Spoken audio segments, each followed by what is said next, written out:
Le Soudan, l'Égypte et l'Éthiopie ont bouclé vendredi 28 août un nouveau cycle de négociations sans parvenir à un consensus sur le projet d'accord devant être présenté à l'Union africaine concernant le grand barrage de la Renaissance éthiopienne. Suite à cet échec, le Soudan a proposé samedi 29 août une réunion au sommet pour aboutir à un accord concernant la gestion du méga-barrage. Parvenir à un accord exige une volonté politique. La réunion au niveau des ministres ne peut pas résoudre les problèmes en suspens. Cela doit se faire au niveau des dirigeants des trois pays.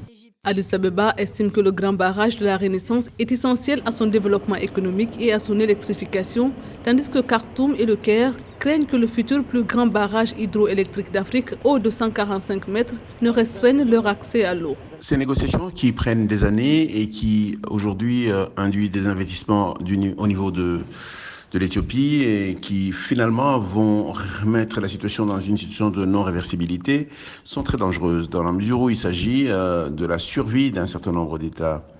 Aujourd'hui, je pense que la question ne doit pas être résolue entre trois présidents. La question doit être résolue au niveau de l'Union africaine. L'Éthiopie a besoin d'une solution, les autres pays également. Je pense simplement qu'il faut qu'on s'implique maintenant avant que ça ne débouche dans des guerres. Le Soudan et l'Égypte insistent également sur le fait qu'un accord doit inclure un mécanisme pour résoudre les disputes qui pourraient surgir entre les trois pays.